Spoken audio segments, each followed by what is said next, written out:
করেনি কিছু কচি শিশু করেনি কিছু তবু পানি পেল না ওরে জীব বেরহম হয়ে ওরে জীব বেরহম হয়ে করিলি কেন শয়তানি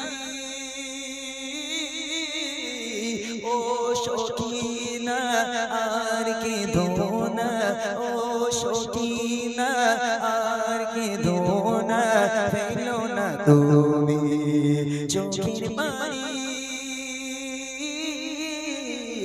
ও সখিনা আরো ফের বুকে জাহিলিয়ত ঝুঁকে আরো ফের বুকে জাহিলিয়ত ঝুঁকে আরো ফের বুকে জাহিলিয়ত ঝুঁকে সুখ শান্তি নারী সম্মান বলে কিছুই ছিল না কি বলবো সে যুগের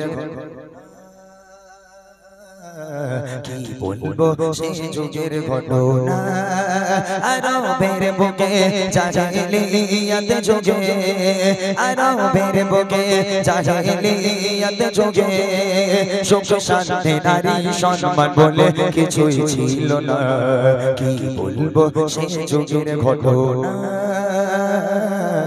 কি বলবো সে যুগের ঘটনা এক মানব প্রিয় নবী কে শোনা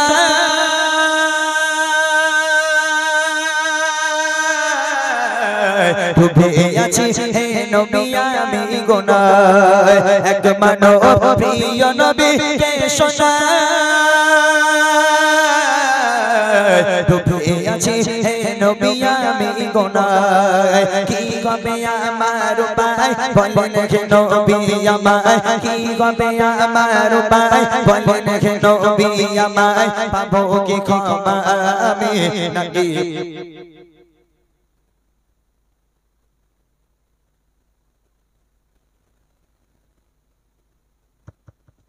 হ্যালো ছেড়ে দাও আমি বারণ করছি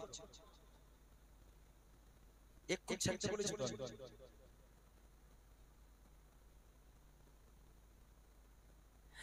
আরো বের বুকে জাহিলিয়ত ঝুঁকে আরো বের বুকে জাহিলিয়ত ঝুঁকে সুখ শান্তি নারী সম্মান বলে কিছুই ছিল না কি বলবো সে যুগের ঘটনা কি বলবো সে যুগের ঘটনা আমি বিদেশে কাজে যাব সাহাবা বলছে আমি বিদেশে কাজে যাব বাণিজ্যে যাব এমন তো অবস্থায় দেখলাম আমার স্ত্রী প্রেগন্যান্ট আমার স্ত্রী গর্ভবতী আমি আমার স্ত্রীকে বলে গেলাম হে আমার প্রাণপ্রিয় স্ত্রী আমি 4 বছরের জন্য বিদেশে কাজে যাচ্ছি আমি যাবার পর যদি আমার পুত্র সন্তান হয় তাহলে সুখবরটা আমাকে দিও আর যদি মেয়ে সন্তান হয় কন্যা সন্তান হয় খবর টবর দেওয়ার দরকার নেই আতুর ঘরের মধ্যেই তাকে তুমি গলা টিপে হত্যা করে ফেরো যদি তাকে তুমি বাঁচিয়ে রাখো বাড়িতে এসে আমি তোমাকে বাঁচিয়ে রাখবো না এই কথা বলে বাপ চলে গেল বাপ যাওয়ার কিছুদিন পরে ওই মা একটা সন্তান জন্ম দিল মেয়ে সন্তান যেখানে বাঘের বয়স সেখানে সন্ধ্যা হয় এখন মা দেখছে হাতে নিয়েছে মেয়েটাকে দেখছে চাঁদের মতো ফুলের মতো একটা মেয়ে এখন সেই মা যে মা 10 মাস পেটে ধরেছে সেই মা কেমন করে নিজে হাতে করে গলা টিপবে মা অঝরণয় নেই কাঁদে আল্লাহর কাছে দোয়া করে তখন কাঁদতে কাঁদতে মা একটা বুদ্ধি খাটালো যাক আমার স্বামী বিদেশে গেছে মানে 4 বছর আগে তো আর বাড়ি আসছে না এখন 4 বছর এই মেয়ের পরিচয় কাকে আমি দেব না আমার মেয়েকে আমি লুকিয়ে লুকিয়ে চুপি চুপি মানুষ করব বাপ বাড়ি আসবে মেয়ে 4 বছর বয়স হয়ে যাবে দেখতে সুন্দর হয়েছে বাপ মেয়ের দিকে তাকিয়ে হয়তো সব কথা ভুলে যাবে তখন আমার মেয়েকে আর মারতে পারবে না এই কথা মনে করে সেই মা ওই বাচ্চাটাকে চুপি চুপি বড় করতে লাগলো এবার দেখেন আগে কি হয় স্বামী চলে গেল কাজে বিদেশে জন্ম নিল এক সন্তান বেশে মা ভাবে ও গো মা ভাবে বাড়িতে তার পিতা না লালন পালন করব মায়া মমতা বাবাকে মান মানা জানিয়ে মেয়েকে বড় করে, বাপকে মানা জানিয়ে মেয়েকে বড় করে, বেড়ে ওঠে কন্যা তখন 4 বছর পার করে।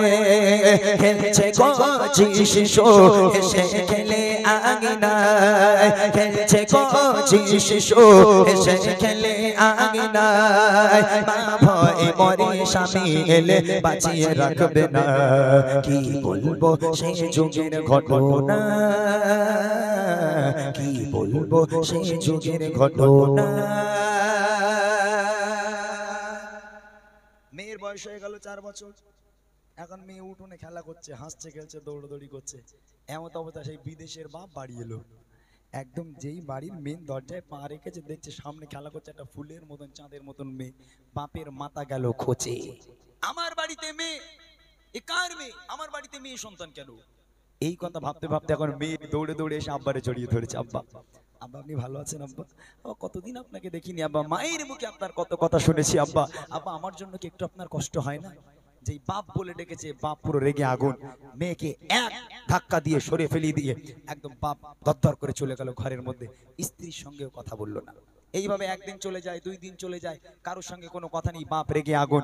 4-5 দিন পর একদিন বাপ বাইরে এলো, স্ত্রীর কাছে গিয়ে বলছে যাকে যা আবার হয়ে গেছে বাদ দাও, তুমি যখন মেয়ে সন্তান জন্ম দিয়েই ফেলেছো, বড় করে ফেলেছো, মেয়েকে দেখতে ভালো হচ্ছে, মেয়েকে মেরে আর দরকার নেই, তুমি একটা কাজ করো, তোমার এই মেয়েকে সুন্দর করে সাজাও, একটু মামার বাড়ি থেকে ঘুরিয়ে আনি। তখন মা মনে করছে যাক আমার স্বামীটার পাষাণ হৃদয় একটু হালকা হলো। মা খুব খুশি খুশি মনে মেয়েটাকে সুন্দর করে সাজালো, সাজিয়ে বাপের হাতে তুলে দিল, যাও মা আব্বুর সঙ্গে মামার বাড়ি থেকে ঘুরে এসো। ওই বাপ আর বেটি চলে গেল, রওনা হয়ে গেল বালুর মরুর বালুর উপর থেকে হেঁটে হেঁটে যায়, পথের পর পথ, পথের পর পথ, পথের পর পথ হেঁটে যায়, গন্তব্য আর আসে না।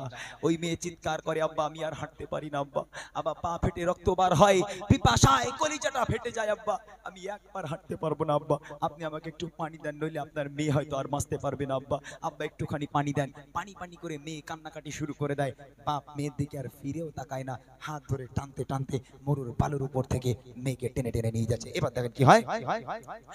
রবানা ও গো রবানা হয়ে যায় বাপ মেয়ে,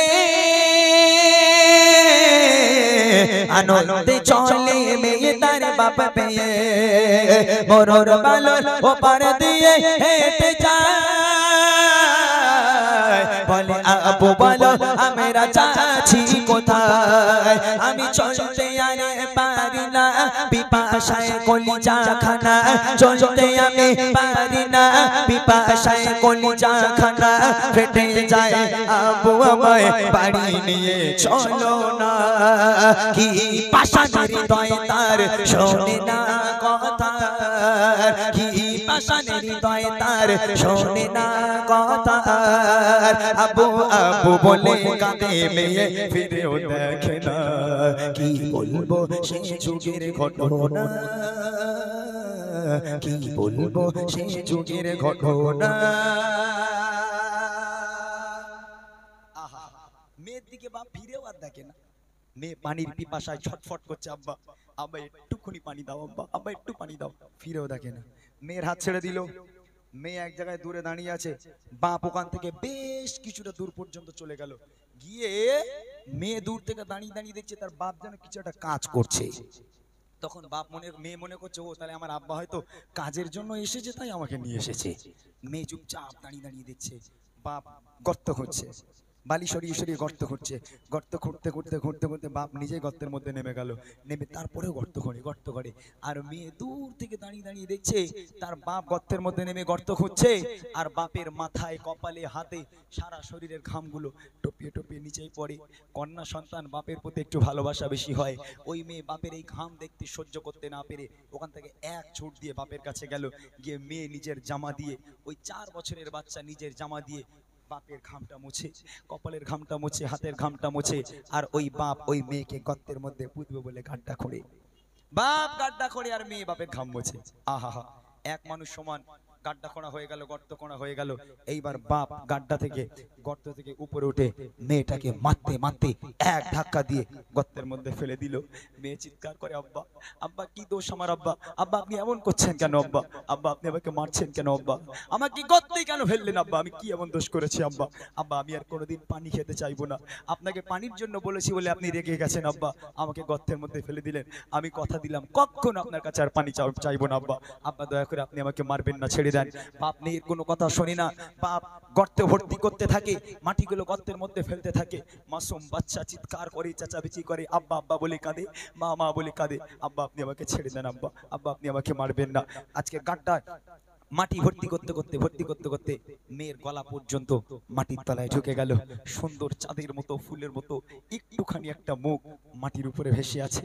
ওই কচি মুখ নিয়ে আব্বা আব্বা বলে কাঁদে, আব্বা আপনি আমাকে ছেড়ে দেন আব্বা, আপনি যদি না চান আমি কখনো আপনাকে আব্বা বলে ডাকবো না, কখনো আপনার বাড়িতে যাবো না আব্বা, আব্বা আপনাদের থেকে আমি অনেক দূরে চলে যাবো আব্বা, আব্বা দয়া করে আমাকে ছেড়ে দেন, আব্বা আব্বা বলে কাঁদে। বাপ কোনো কথা শোনে না, বাপের মনে দয়া হয় না, বাপের মনে মায়া হয় না। ওই বাপ মাটি ভর্তি করতে করতে সুন্দর মুখ দিয়ে যে আব্বা আব্বা বলছিল, আব্বা আব্বা ডাকছিল, সেই মুখটা পর্যন্ত মাটির তলায় বাপ ঢেকে দিল। মেয়ে পুরো জ্যান্ত মাটির তলায় চলে গেল। আহারি সে কি দৃশ্য! এসব কথাগুলো মনে পড়লে অন্তরটা কেঁপে ওঠে। কি যুগ ছিল সে যুগ! কবি ছন্দের মাধ্যমে লিখছে, মেয়েকে একা ফেলে তার পিতা করছে মাটি না বলে কোনো কথা, মেয়ে তার ও গো মেয়ে তার পিতার ঘাম মুছে যায়, আর আপন মনে পিতা মাটি খুঁড়ে যায়। এক মানুষ মাটি খুঁড়ে পিতা মেয়ের হাত ধরে, এক মানুষ মাটি খুঁড়ে পিতা মেয়ের হাত ধরে, টেনে টেনে দিল ঠেলে মেয়ে যায় গর্তে পড়ে, কাঁদে কচি সোনা আব্বু আমায় মেরো না, কাঁদে কচি সোনা আব্বু আমায় মেরো না, মাটি চাপা দিতে থাকে মেয়ের কথা শোনে না। কি বলবো সেই যুগের ঘটনা, কি বলবো সেই যুগের ঘটনা। আমি এইভাবে আমি আমার মেয়েকে জানতে পুঁতেছি, ইয়া রাসূলুল্লাহ এ কি কোনো ক্ষমা হবে? আমার নবী সেদিন এত কান্না কেঁদেছিল, নবীর চোখের পানিতে দাড়ি মোবারক ভিজে, আমার নবীর পিরহান মোবারক খানা একেবারে পানিতে ভিজে গেছিল, চোখের পানিতে। সেই দিন থেকে আমার নবী পাক মেয়েদের সম্মানকে বাড়িয়েছে। কেমন জানেন? আমার নবী পাক বলেছে, হে উম্মত উম্মতি, আজকের তোমাদের বাড়িতে যার বাড়িতে মেয়ে সন্তান জন্ম নেবে, আমি নবী কথা দিলাম আল্লাহর রহমত এবং বরকত আল্লাহ পাক তার বাড়িতে ভরিয়ে দেবে। একবার জোরে বলুন। কত শ্বশুর শাশুড়ি আছে না, মেয়ে সন্তান হলে মুখ কালো করে, ছেলের ফোন করাই দেয়, সে ছেলে হবে ভেবে চলুন, ছেলে হয়নি বুঝলি, মেয়ে হয়েছে, খবরদার হাসপাতালে যাবিনি, বৌমার বাপ মা দেখে নেবে, তুই চলে আয়। অনেকে বলে না, আমার নবী বলছে তোর বাড়িতে যদি, তোমার বাড়িতে যদি মেয়ে সন্তান জন্ম নেয়, তোমার বাড়িতে কখনো অভাব হবে না, আল্লাহর রহমত এবং বরকত সব সময় তোমার বাড়িতে ভর্তি থাকবে। খবরদার মেয়ে সন্তান হলে যেন মুখ বেঁকিও না। আমার নবী পাক সেদিন থেকে মেয়েদের সম্মানকে অনেক বাড়িয়ে দিয়েছিল। শেষ কথা কবি লিখে, মাটির তলায় দেহ মুক্তি পার করে, কেঁদে কেঁদে বলে আপো দাও ছেড়ে, শেষবার ও গো শেষবার মাকে দেখতে দাও না, মাটি চাপা দিয়ে দিল মুখখানা, আহা কি পাষাণের হৃদয় একটু কি দয়া না হয়, আহা কি পাষাণের হৃদয় একটু কি দয়া না হয়। এই কথা শুনে প্রিয় নবীর কেঁদে বুক ভেসে যায়, বলে নবী আকরাম তোমার কন্যা সন্তান, বলে নবী আকরাম তোমার কন্যা সন্তান, ঘরের রহমত বরকত সবই অবহেলা করো না। কি বলবো সেই যুগের ঘটনা, কি বলবো সেই যুগের ঘটনা। আরবের বুকে জাহেলিয়াত যুগে আরবের বুকে জাহেলিয়াত যুগে সুখ শান্তি নারী সম্মান বলে কিছুই ছিল না কি বলবো সেই যুগের ঘটনা কি বলবো সেই যুগের ঘটনা কি বলবো সেই যুগের ঘটনা